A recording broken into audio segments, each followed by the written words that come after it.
Hey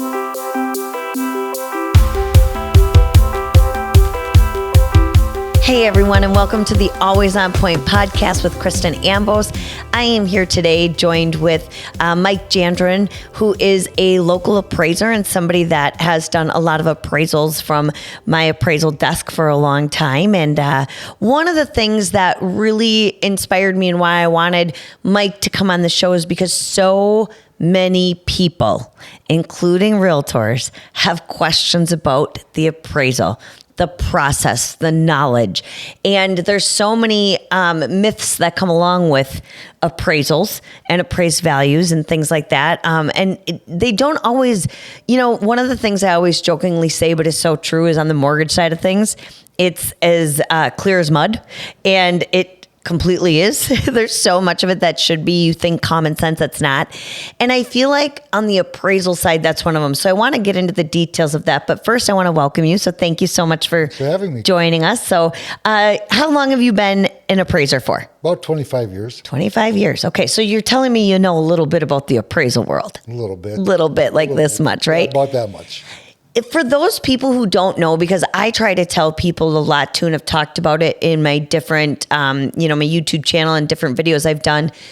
What kind of credentials do you need in order to be an appraiser? Because I think it's crazy and awesome, but I don't think the general public really understands what you need to know in order to do this business. There's three different levels of appraisers. Yep.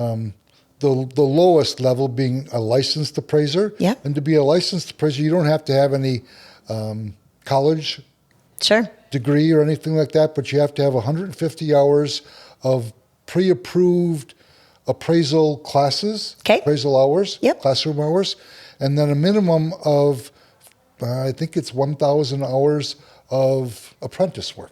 Okay. And that has to be in no sooner than a 6-month time period. So that's for the first level. That's crazy. So you have to apprentice under somebody for 1,000 hours in 6 months. In no sooner than 6 months. No sooner than 6 months. Okay, I want to make sure I was 6 months. Got it. Okay. And then no sooner than 6 months. The second level would be a certified residential, which I am. Certified residential appraiser.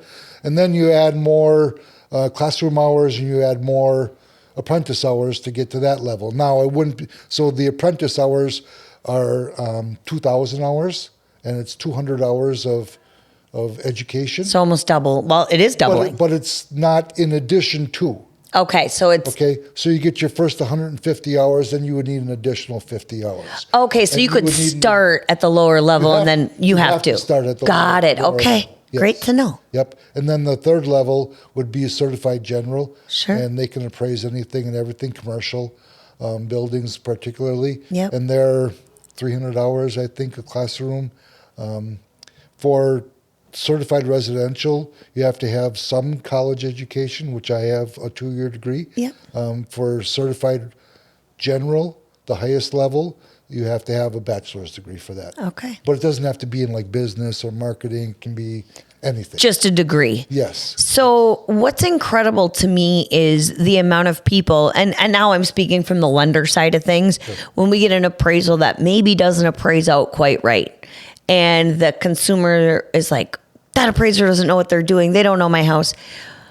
Clearly, you've just let us know that you need a lot of hours and a lot of education, a lot of credentialing in order to do this. So you probably know a thing or two about it. Well, and we hit those times just within the last couple of years. Right. We had a market that was out in California for many years where there were multiple offers on a home and all the offers were over list price. I had some that list price was X, let's just say for discussion purposes, $250,000. Right. And the accepted offer to purchase was for $15,000-$20,000. I had one that was $45,000 more than list price. And, that makes it kind of hard because the home isn't worth the $45,000. It's worth what the realtor probably listed it for sale at. Right. And then people would get mad when we're appraising it for right around that same value, but yet they're $30,000 shy on the accepted offer. I was going to say, okay, so this leads me to a great talking point that I want to kind of set the record straight with you. Well, we've got you so that consumers are aware as well.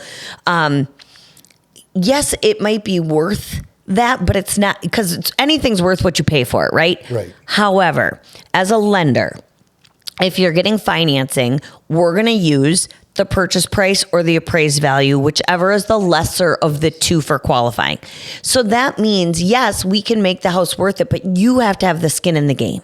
You have to bring in that difference if you want to buy it, which I think is a completely fair, in my world, and what I've said is appraisers have saved this last handful of years of business and have saved our housing industry because you're not over appraising it the way a lot of appraisers came in and took advantage in the 2008 and 10 market. And so why I want to make this a very specific thought is because you didn't say, oh, there's 30 offers on it, so it must be worth it, so I'll give it that value.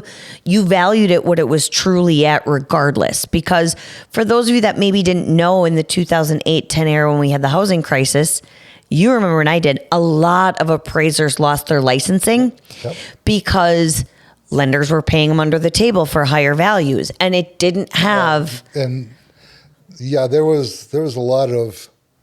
There was a lot of dirty business going on. Real ethical things happened. Yes. During that time period, and yes, I know a lot of appraisers that lost their licenses or some kind of punishment from the state, right? Whether it be a license suspension or continuing education.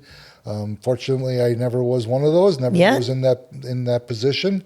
But it was during that 2008, 2010 crisis, and some lenders with the appraisers that they had in their pocket, if I can say that. I worked with a lot of them. Would say, you get me this value or you don't get any of my business. I heard that in my office a lot during that time. Yeah. And it's unfortunate, but it was real. Did I get some of those responses? Absolutely, I did. Yeah. But I always played it straight. Yep. Played it fair. Not that I lowballed, not that I overvalued. I played it straight. And that's why you're still standing. 25 years later. And I think it's important to mention, and it's one of those things I say too, you can threaten me all you want as far as if I can't get this value or if I can't get this loan done for you. But at the end of the day, I worked really hard for my license on that wall. Mm-hmm. And the only person that's going to take it down is me when I'm ready. Right. I'm not going to do anything unethical so you can get a quick sale and I could jeopardize my license for it. So I think it speaks volumes to the fact of the appraisers that we still have that did that, still have their licensing and are still, whether we love it or not, holding this market together with fair and accurate values. Well, an appraisal is driven by the market. Right, 100%. So to put a value on a home, and an appraised value on a home, that's to make the offer to purchase price that's $30,000 more than list price. You know, if the sales aren't there, the sales aren't there. Now, eventually it'll catch up. Yes. Eventually there'll be enough sales, but initially that's not going to happen. Right. And the same thing happened during 2008 when there were a lot of foreclosures. Yeah. And then people were buying homes at not the foreclosure price, but the actual market value price. We didn't have sales then. We had a hard time making value back then also. Right. And it was because, like you said, there were appraisers that overvalued properties. People got underwater. Had a hard time getting out. And that's why I want to preface so much on how important it is for you to stay true to the value. Yeah. You know, one of the things I've heard as a lender over the last, few years, and I get I do as a real estate agent, as a consumer, I get the argument of, well, there were 30 offers on this house all over asking price, so clearly it's worth it. I do understand that, but at the end of the day, the appraisal is not based on how many offers you got. No. It's based on the actual sale comparables out there. Yes. And I think that's the big difference that we can't turn a blind eye to. We have to focus on the fact that it's by the sales that have happened. And like you said, eventually it'll catch up. Yeah. And it has every year. Okay, now we're in the spring market. We're coming out of the winter where maybe sales weren't as, bountiful and weren't getting so much over. And then the spring comes, it's a little hotter of of a market. Now, if you're going to pay over, it might not value, but then maybe in September, October, the values catch up because the sales catch up. It's a very cyclical thing, I feel like. Mm-hmm. But it's getting to that value that's the honest value from sales that have happened from people. The sales are what people are actually paying to make sure that the values are there. Right. And so you can't do that right away with just offers because that offer could come in. But what if the buyer then says, I can't afford to bring that extra money in? That sale didn't happen at that higher purchase price. So therefore, the home isn't valued there. Right. Even though somebody was willing to pay X amount of money over for it, if they didn't have the money to put into it, then truly it wasn't there. Right. Right. So I think that's the big thing that I really wanted to bring up as a fact of that. Now, the other argument is, and hopefully you can help set the record straight here, is, well, if I have an FHA loan, the appraised value is automatically going to be worse than a conventional loan. No, it's the same. Thank you. It's the same. And why? Tell me why. Like, why would people think that because it's FHA, it would be appraised less? I've never understood it, and I can't find anyone to give me a straight answer as to why. I've never heard that. Okay, good. And I do FHA appraisals. Yeah, you have. For 20 years. The report process is still the same. Okay, perfect. That's what I think matters the most. The data is still the same. Right. The comparable sales are still the same. Right. So on an FHA, on the appraiser's end, on an FHA appraisal, when we do our, if I can use the word inspection. Yep. And then I use that word loosely. Yes. Because it's not like a home inspection. Right. It's a visual observation. It's more than the observation that we make when the loan is a conventional loan. Yep. All right. So for FHA, there's a couple of things primarily that they're looking for. The big one is cracked, chipped, or peeling paint. Yes. And that's because of lead-based paint in homes built before 1978. Yep. And that's the one fault that I see a lot of times of homes that are going to have an FHA loan is. Yep. And now quickly, any buildings on that property are also included in that. So it's not just the house. If they have a detached garage, if they have a storage shed. Yep. So many people are like, well, a deck. Yes, the deck. A deck that's been painted and the paint is chipped and peeling. Those all fall under those FHA guidelines. Yep. We have to check a representative number of windows, make sure that they open easily. Mm-hmm. We have to check light switches, turn on a representative number of light switches, make sure that the lighting works and that the plates are on all the outlets. No exposed wires. No exposed wires. Yep. And these are all health and safety. They are. It's not just because the appraiser really wants to, be critical of it. It's health and safety on purpose. Yep. And when you're using government financing of any kind, FHA, VA, USDA, those extras are there because the government is lending you their money. Mm-hmm. So they want to make sure the house is safe for you. So that's why they're in place. Yeah. So on the FHA appraisal report, and then one last thing is we have to do a head and shoulders inspection of the attic. Yep. And take a photo of that. Pop your head right up there and just make sure it's all okay. Yep. No big leaks or anything. No leaks, rotting wood. Yeah. Yep, exactly. Fair enough. Yep. So the appraisal report then on FHA is exactly the same as a conventional appraisal report. Okay. Exactly the same. Yeah. There are no differences. The data that we're using is all exactly the same. The comparable sales are the same. But now because we've done a little bit more of a visual inspection than we would with a conventional loan, we have to report those things. So in a narrative form, I report, I have checked this, I have checked this, I have checked this, I have checked the what am I trying to say?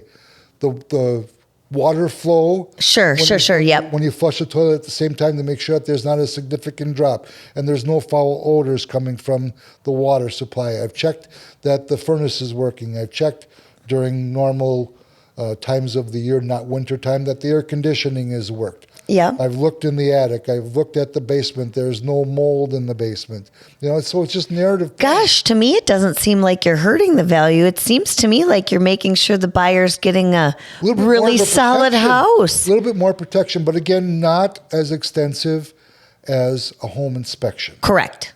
Okay. Home inspection is where they actually go in and truly test everything. Yes. You're visually looking at it going, okay, this all looks good and makes sense. Yes. To me, I feel like I'd be buying a home that I feel more comfortable in with one of those appraisals. A little bit more protection. What I'm trying to really focus on, and I thank you for that because it wasn't set up. His answer was real and coming directly from him. But as a lender, I'm answering the questions of, no, they're not horrible. No, you don't have to worry about an FHA inspection unless the house is falling down, which in that case, then you're buying it probably with cash because you're going to level it or rebuild it. And if you're buying it with cash, you're not going to need an appraisal. You're not going to need an appraisal, so it doesn't matter. You know what you're getting into there. But I have had some, over the course of the years, some FHA loans and FHA appraisals that I've done where, it was pretty much make the recommendation, tear the garage down. Yes. And I've had that come. And then when I bring it back to either the buyer's agent or the listing agent, the client, no one's shocked. Yeah. Because you can clearly see on anything. They know what they're buying. Yeah. I was just talking to a realtor, a listing agent this last week. I have a buyer that was putting in an offer and the house was completely redone. The garage was in great shape, but towards the bottom, probably the trim around the garage door is about 2 or 3 feet up. You could see from the pictures that there was chipping paint. From the snow. From the snow. Yeah. And the snow blowers and stuff. So I said, listen, this is an FHA. It'll pass everything else. You can see it in the pictures. This is a quality house. However, don't be surprised when the appraiser comes back. So if the seller's willing to, I'd have them fix that trim right away. And then it's no issues for anybody. And he was like, that's super easy, not a problem. Fix it before the appraiser comes. Fix it before the appraiser comes. Because if the appraiser notes that in their report, after chipped and peeling paint around the trim of the overhead garage door, then once that is done, let's say a week later, the appraiser is going to come back out and just take photographs and charge for their time and that additional report that has to be filed then. Yeah, and that's a big thing. It's not just going out there and going, okay, it's done. You actually have to go back to your office, do a report, type it all up. So there is a charge for that. So as one of those keynotes to a consumer to save money, because it goes to the consumer as part of a closing cost, make sure that stuff is done beforehand. As a lender, your lender should be trying to make sure that that's done if they know about it. But as a listing or a buyer's agent, you want to know what you're looking at with that financing so you can help prepare and also help save your consumer money, because these things can add up. If you're the realtor that's like, we'll just wait and see what happens, just plan on getting the trip charge and let's all save time too, right? Yeah, and like I said, there's fees associated with that on the appraiser's end, and I have to say that back in 2005, 2008, whatever, the appraisers could list what their prices were for their appraisals. Okay, that changed. I don't know what year it was, but it was after 2010. Why do I feel like 2012 or 13 could be is right in there if I remember correctly? When the appraisal management companies came into the picture, we can no longer dictate what we get paid. We get paid what the appraisal management company is willing to pay you. Is willing to pay us. There's no negotiating. So when we have to go back in those FHA purposes, to take the photos of the repairs that are made, say we get paid a fee, but we're doing some work also. So, and of course, I don't mind getting paid, but if I if I could get it all done in the first trip, if those one foul swoop done. If those repairs were done before I went there the very first time, that would be much easier. Right. And I think on everyone's part. But I'm glad you brought that up, because then I've heard too where, the appraisers are so greedy, they just want the extra $100 to go back out there. I don't truly think you guys want to go back out to the house. No. I think you'd rather get it done in one fall swoop. It's the appraisal management companies that were put in place so that ethics and codes were lived up to from the 2008 and 10 era. So it was they're getting their piece. So it was no more of this, you will get me this value or you won't. It stops that. So for those of you who don't know, as a consumer, as a lender, I can't call Mike and say, Mike, why didn't you appraise this for more? I can't speak value to him at all. Now I can call him and say, listen, can you do it this day or can you get out there this day? But that's it. And I personally, as a lender, I really hold tight to that, because I don't want to put my appraiser in a bad position of making them feel uncomfortable having to talk to me, nor do I want to lose any licensing and credentials for that. So we can, but no, your lender can't just call and say, why didn't they? Right. Or why couldn't they? Or why shouldn't they? There's that barrier that's put up. And again, as uncomfortable or as, frustrating as it might sound, it is there for protection. Mm-hmm. It makes it a little bit difficult. Yeah. As an appraiser, because if I have a question, I have no idea who I'm supposed to get a hold of. Well, so I can't call you and say, Kristen, what about this on this offer to purchase? I can't call the listing agent or the seller's agent and say, if I have this, I can't. You can't do it. And that's the part too, where a couple bad apples ruined it for the rest of us that were doing things right where we had that. I should qualify that. I probably could make that phone call if it was a simple question. Right. We just can't talk value. You cannot talk value. Yeah. Cannot talk value. I can't call you, or I can't call the realtor and say, just give you a heads up, we're going to be about $20,000 shy on this. Right. I can't No, do it. No. And to be honest, I appreciate that because it doesn't put any of us in a comfortable level. So as much as it, again, puts a little wrench into things, it is there for protection and we have to respect that. Yep. And so even to this day, you've heard us talk, we're not talking about values at all. I'm not saying, hey, Mike, what's a 2-bedroom, 3-bath or a 3-bedroom, 2-bath house? And we're just talking about the basics that are important for the consumers and realtors to understand. Depends. Yeah. When you ask me that question, I'm going to tell you it all depends. All depends. Where is it? Yeah. What condition is it in? Okay, so lastly, before we finish this up, that's a great question because if it doesn't come in or if we have a realtor and a client that's adamant about that value being wrong, clients can now do a renegotiation of value. Reconsideration of value. Yep. And so we can bring you, and when I say we, I'm saying like as a consumer, as a realtor, as a lender, can bring you comparables that might have a better value and you can reconsider that. Or if something was missed, you're human too. Yep. Things happen. Yep. So we can bring that to you and you can determine whether we use that or not. What are the basics? Because I think this is another one that a lot of people don't know. I've had to put these reconsiderations of value together and the agent will bring me 5 comparables. And of the 5, 4 of them are like 10 miles away. They're brand new and our house is 15 years old. And there's reality to this where I'm typing it up going, these don't even make any sense to me. Right. So let's say all 3, because the basic piece about this is for anyone listening, if you're in a city type area, you're going out 2 miles. 1. Okay, 1. If we're talking metropolitan Green Bay, or De Pere, Ashwaubenon, Alloway. But 1 mile in circumference is a pretty big deal. Pretty big. Yeah, and if you're going out, make it smaller than that, you should. A lot of times for those metropolitan areas, like Green Bay, we'll use that as an example. Yep.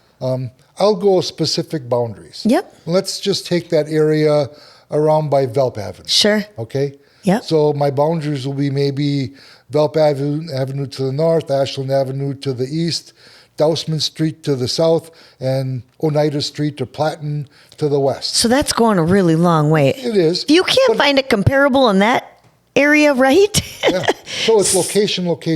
Yes. That's the big thing. So, and I've seen those on those reconsiderations of value. Get a reconsideration of value for a home in Alloway and the comparable sales are all in Ashwaubenon. Well, I'm sorry. It's an entirely different market. No. And a lot of times with the underwriters, when you have specific boundaries, and we just mentioned Alloway, we'll talk about 172. Yep. Where they'll want all the comparable sales to be north or south of 172. Sure. Even though that market I feel is the same. Yep. Alloway. Yep. East De Pere and West De Pere are not the same markets. They're not. And I just think it's really important that you bring that up because, same thing, Ashwaubenon's not the same as Hobart.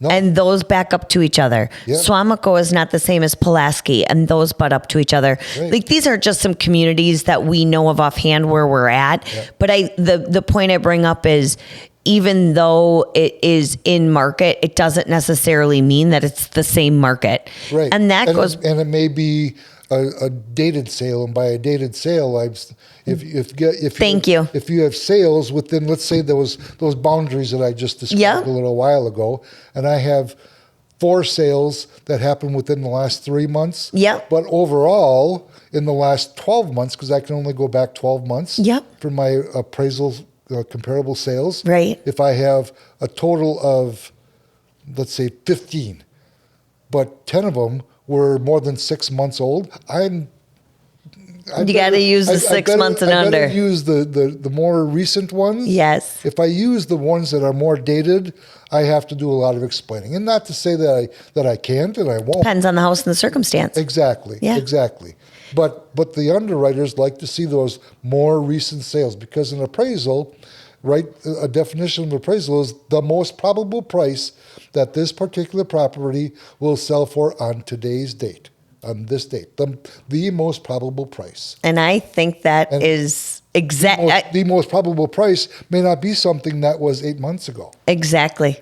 This market alone has changed so much in the course of 24 months. It has. So noting that the last 6 months gives you 2 different markets, 2 different price, winter and summer are different markets. Yeah. So that gives you a 6-month value, gives you 2 different, high and low sales within that time frame and things like that. So, no, I think that's such great information, Mike, and I can't thank you enough for bringing it. I feel like we could talk all day about appraisals, and we're finding a point of we're gonna have a lot of part 2s on this podcast. I think, and not everyone's gonna agree. Right. Not everyone's gonna agree with the value that I say a property is worth. But you have to remember, it's just one person's opinion. It's one person's opinion, and you have not to... Not exact science. Right.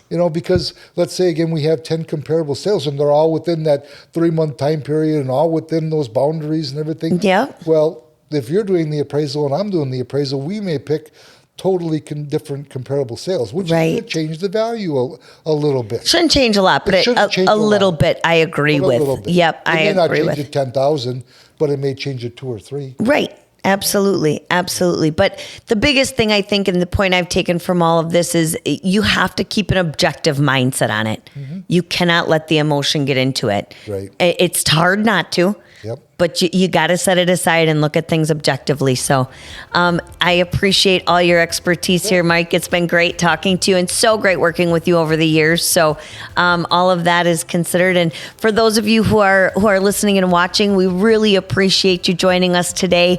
And if you have any other appraisal questions, I will be happy to shoot them over to Mike, as long as they're not about value. Yeah. And we look forward to hopefully speaking with you again in the future, Mike. So thank you, everyone, for tuning in. We appreciate it, and we'll see you on the next episode. Thank you.